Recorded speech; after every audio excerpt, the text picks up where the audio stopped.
eryato erinakolanga ambulensi. Nalabako ebizinga by'e Bussi biweereddwa eryato okuva mu minisitule. Oba mwakiwulirako? Mwakiwulira? Saagala njogere byansimatu naye sisita kaayogere kubanga abaddewo. Naye atakinga ku Bussi Health Center kubanga by then ye yali siri nga yezaalisa nga lino teririna terizaalisa. So eryato eryo kyenkakasa nti tujja tugoberera okulijja ku Bussi tulabe nti ebizinga ebibiri bikwatagana. Wabeerawo referral tusobola okukubira ab'e Bussi ne baliweereza. Era lumu twalinako abakulembeze baffe aba Bussi nga tuli mu kwogerako. Kati twogera kwa ambulance. Eryato lyayogerwako bwe liti. Eryato lyatuweebwa naye eryato liri expensive nnyo naddala ku mafuta. Tetusobola disobola. So ne batuwa nnofa amagezi abeeno nti twandifunye waakiri batya katukutuku akasobola okujja ow'emakanaga mu Kivunyu eri ne kamuleeta wano. Ye Dr. Richard kitambuza ku speed ya yiri ekisooka kyennyini tugenda kubeera nga tulaba tufuna okwogera okuva report ya in charge agenda okubanga outgoing oba agenda. Amanya? Luzungu. English? Yes. Okay. By name, Naiganol. In charge, Nzinga Center 2. One of the challenges we face as health workers in Nzinga, first of all, this being an island, but that the only way you can reach the island from Mpigi, from Mokono, from Mpigi, from Masaka, by all means, you have to use a boat. It has been a challenge in the way that it's expensive to reach, it's risky to reach, you don't know if the lake is calm or there are waves.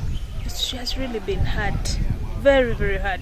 And the other challenge is this being an island, even the land itself, the landscape, people try to build toilets, but at the end of the day, these toilets tend to fall deep in the underground, so they are easily spoiled. It has been really a challenge. The other challenge I would like to talk about is the mothers, pregnant mothers. We've been trying our level best to give antenatal, but the challenge is that these mothers at the end of the day, it being a center too, they don't have anywhere to go to deliver from, and the nearest health facility would be Bussi Center 3, which is also expensive, because if a mother wants to go there, they normally take 100 something. It's really hard. And also, even if someone wishes to go to Entebbe, it's hectic, it's very far, the distance is long, so it has been really a challenge. And the other thing I would like to talk about is, even though the mother gives birth, let's say she has given birth from the TBS, which is not a good thing, it's hard for her to travel from where she is, like those ones on other islands, like Kachanga, Lwaze, to come this side to immunize their children. So it's really a challenge. I would really like to thank you, Gifts, the government of Uganda and the district for their tremendous efforts in helping us to get Center 3 here, because it's going to help our mothers, it's going to help our children, it's going to help even those ones who wished that they could deliver from the island to be able to do that. It's also going to help in a way that we shall get more clients who will be coming in to receive art services at our facility. Yes, they have been receiving them, but since it's Center 3, It gives a bigger capacity of services, and it also gives these people in the community an opportunity to receive quality services, to receive a wider range of services compared to it being at Center 2. Thank you. Mukulu maze. Naye njagala okubategeeza ababadde tebakimanyi tulina eggombolola nnamba eyitibwa Busi sub county erimu ebizinga ebyenjawulo. Waliwo ekizinga ekinene ekyebusi, waliwo ekizinga ekirala kino zinga kye tuliko, waliwo ekizinga ekirala kye bayita Kacyanga, waliwo Kituufu n'ebirala. Naye nga ebizinga sofa ebiriko eddwaliro biri bibiri. Ekyebusi gye twazimba eddwaliro nga liruddeyooko nga liri ku level 3, ate olwaleero ne tubeera nga tuli wano ezinga. Eddwaliro lino liri ku level 2, naye nga kusinziira ku poliisi ya gavumenti ey'okulabika nti amalwaliro gano gasuumusibwa ne gagenda ku level 3, nalyo liri mu process ey'okulisuumusa. Tukoze eki? Twaweerebwa ssente gavumenti ya Uganda mu programu ya UGIFT miliyoni eziwerera ddala 8 n'ezigwamu entonotono, ne tulabika nga tusobola okuteekawo ekizimbe kye tuyita maternity general ward. Ekizimbe kino kijja kuba kikozesebwa abakyala okubanga basobola okuzaalirawo wano, kubanga emabegako newankubadde nga tubadde tubakebera abakyala ab'embuto naye babadde tebasobola kuzaalira wano. Ekizimbe kino kiriko woodi y'abaana engeri y'emu ne woodi y'abakyala ne abaami. Singa baba bafunye obulwadde obwetaagisa okubawa ebitanda, baba basobola okuweebwa ebitanda ne bafuna obujjanjabi obwetaagisa. Mu ngeri y'emu, olw'okuba nti buli ddwaliro lyesumusibwa liba lyetaaga abakozi abalala, n'olwekyo kuyita mu puroguramu y'emu eya UGIFT ne tulabika nti tutaddewo ennyumba z'abakozi.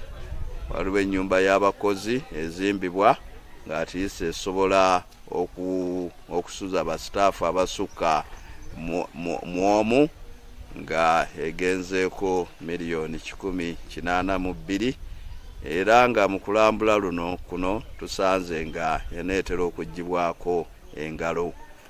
Contractor ali ku site eno twagala okumwebaza, bayitibwa ba Bravoland, kubanga bakoze omulimu mulungi. Sofa ne balabika nti bansuubiza nti mu bbanga eritali lyewala weeks 2 oba okutuuka ku 4 bajja kuba omulimu baguggyeko engalo. Kale n'olwekyo era tugenze maaso ne tulabika nga tutandise okuweerezaayo ba staff abayinza kulabika nga bawanirira omulimu guno ogw'eddwaliro okulitambuza ku level 3.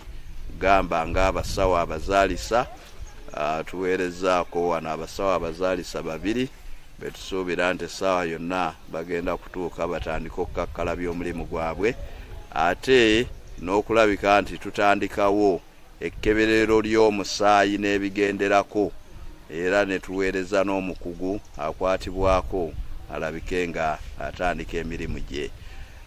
Wano wensabira abatuuze okusooka okufaayo ku bintu bino bye tuteeka mu bitundu byammwe. Olw'okuba nti eddwaliro terina lukomera, tusuubira nti wajja kubaawo ababyegwanyiza okubitwala, naye ffenna kitukakatako okulabika nti tubiwa obukuumi kubanga biyamba ffe abali mu kitundu. Ekyokubiri kwe kulabika nti services ezeyongeddeko wano, okulabika nti okujjanjaba n'ojja olwadde omusujja ne bakujjanjaba n'odda waka, okuba nti basobola okuwa ekitanda, okuba nti tuzaalisa, okukebera omusaayi. Services zino tulabike nga tuzikozesa, nsuubira kijja kuba kituyamba. Waliwo okusoomooza okukyaliwo. kuba eddwaliro lino lirina okubeera ne basitaafu abawerera ddala 5 mu 5. Ennyumba z'abakozi eziri wano zikyali ntono newankubadde nga tulina ze tutaddewo. Mu ngeri y'emu singa waba weetaaga omukyala alemereddwa okuzaala nga tulina okumutwala mu ddwaliro eddene. Eddwaliro eddene eriri wano erituliraanye ly'eddwaliro ly'Entebbe Regional Referral Hospital. Tuba tulina kuyita ku mazzi okulituukako.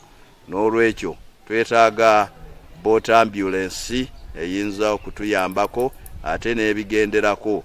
Gavumenti nga bwe yawa amafuta ku ambulance eziri ku lukalu, tusaba nti n'ambulance zino weewaawo baatuwaayo emu ng'eri ku ddwaliro ly'Ezzinga, naye ekizibu ekikulu ekiriwo ky'amafuta, kubanga okugitambuza okutuuka Entebbe erina okugenda mu liitaazi ezitakka wansi wa 40, okugenda n'amadda ze liitaazi nga 8. Sente zino zibeera nnyingi okulabika nti ziteekebwamu omuntu owa bulijjo oba oliawo n'okukyajinga bajeti eno. So ne tuba nti tusaba gavumenti nga bwe yateekawo fuel card mu ambulance ziri eziri ku lukalu, etuyambe n'ambulance zino eziri ku mazzi nazo etuteerewo provision ey'okulabika nti tufuna amafuta agasobola okutambuza abantu baffe okubatuusa ku leve eddako ne bafuna okuyambibwa.